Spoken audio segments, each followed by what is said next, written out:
समृद्ध हैं,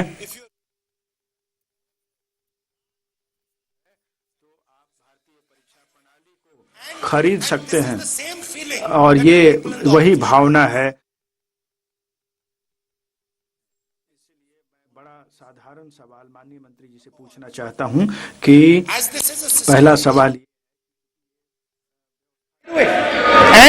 And this is the same feeling that the people in the opposition have. And that is why we are asking some very simple questions to Honorable Minister. Number one, as this is a systemic issue, what exactly are you doing to fix this issue at a systemic level? Yes. That's the first question. Okay. Question में चल रहा है अभी। Please. अब मैं मंत्री जी मैं एक बार बोल दूं इस बात पे।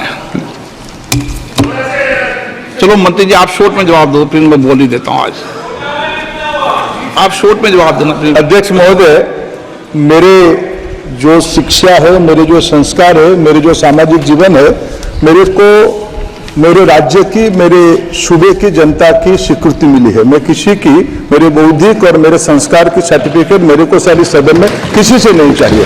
देश की प्रजातंत्र में चुन के मेरे नेता प्रधानमंत्री मोदी जी को प्रधानमंत्री की भूमिका दिया है। मैं उनकी निर्णय से यहाँ उत्तर दे रहा हूँ सदन को। बाकी ये कहना चिल्लाने से सच झूठ नहीं हो जाएगा साहब।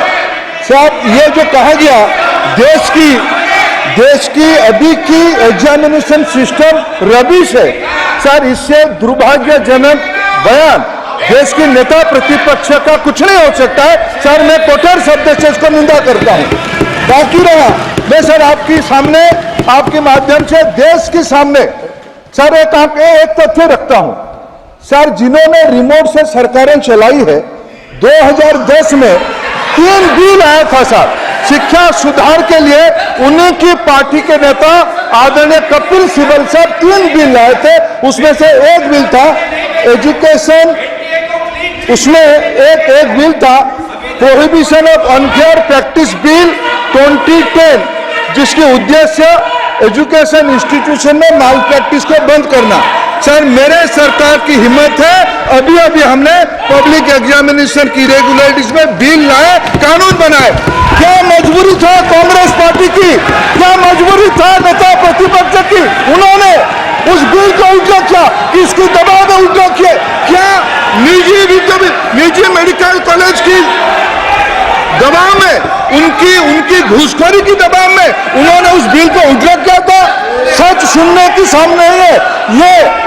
मैं किसी की विद्वता पे प्रश्न नहीं उठाता हूं, लेकिन सच 2010 में शिक्षा सुधार की बिल उन्हीं की सरकार ने लाया था, दबाव में उन्होंने उल्टा किया। ये हमको प्रश्न पूछते हैं। एक मिनट प्लीज। मैं सबको मौका दिया, सबको मौका दूंगा। एक मिनट माननीय सदस्य, प्लीज 1 मिनट बैठिए। प्लीज बैठिए। आप पहली बार,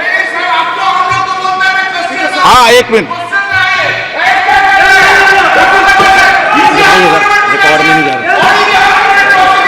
कल्याण जी प्लीज। कल्याण जी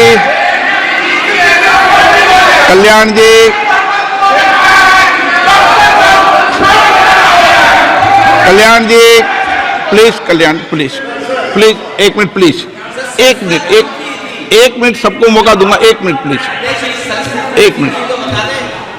माननीय सदस्यगण, विषय महत्वपूर्ण था, मैंने सबको अलाउ किया, लेकिन एक बार इस सदन के अंदर ये सार्थक चर्चा होनी चाहिए, क्योंकि प्रश्न ये था कि परीक्षाओं के विषय के अंदर, और आप सबको पता है देश में अलग अलग राज्यों के अंदर भी अलग अलग दलों की सरकार रही, और उन अलग दलों की सरकार में आपकी भी सरकार रही, अन्य दलों की सरकार रही। वहां भी कई बार प्रश्न लीक हुए, प्रश्न पत्र लीक हुए और परीक्षाओं पर प्रश्न उठे। मेरे सवाल, 1 मिनट मैं बता रहा हूं जिसको, आप पूरी बात सुनिए मेरी। मेरा कहना यह है कि हम और उन 1 मिनट प्लीज बैठिए। प्लीज बैठिए, 1 मिनट नीति सारी। हमारा सवाल ये है कि हम यहाँ इसलिए चिंता के लिए बैठे हैं कि भविष्य में हमारे विद्यार्थियों के भविष्य पर कोई विषय न उठे, इसलिए किस तरीके का मैकेनिज्म डेवलप करें, परीक्षाओं का क्या बेहतर सिस्टम डेवलप करें, इसमें सबके सुझाव आए ताकि भविष्य के अंदर, और उसके लिए जो उत्तम सुझाव हो सकते हैं सरकार भी उस उत्तम सुझावों को मानेगी। 1 मिनट,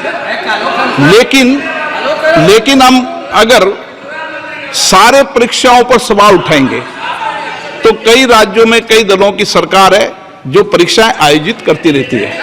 हम सारी परीक्षाओं पर सवाल उठाएंगे तो जो बच्चे उत्तीर्ण होते हैं उनके भविष्य पर और भारत की परीक्षाओं पर, भारत की शिक्षण व्यवस्थाओं पर पूरे विश्व में एक बहुत गंभीर असर पड़ेगा, जो सदन की चिंता का विषय है। और इसके लिए सभी राज्यों ने अपने अपने यहाँ कानून बनाए, संसद ने भी कानून बनाए। कानून बनाने के अलावा इस विषय के अंदर एजेंसी जांच कर रही है, कोर्ट निगरानी कर रही है। हमारा सवाल ये होना चाहिए कि हम कैसे सकारात्मक रूप से सुझाव देकर इस सिस्टम को और बेहतर कर सकते हैं, ये होना चाहिए। आरोप प्रत्यारोप से सदन नहीं है। आप बेहतर सिस्टम डेवलप करो, और कभी भी सारे एग्जामिनरों पर सवाल उठाना सदन के लिए उचित नहीं है। ये सदन इसके लिए है भी नहीं platform. No question number 3 Shri D Prasad Rao. प्रश्नकाल में सबको सवाल उठाने दिया, और एक बार सवाल उठाने के बाद दोबारा नहीं उठाने दिया जाता। संसद नियम प्रक्रियाओं से चलती है और नियम प्रक्रियाओं से मैंने चलाया। श्री डी प्रसाद राव, प्रश्न नंबर 3 मैंने सदन की चिंता क्वेश्चन नंबर सरकार को बता दी है और आप सबको बता दी है। Thank you so much for allowing me to speak this important question. I am Prasad Rao from Chittoor constituency, Andhra Pradesh.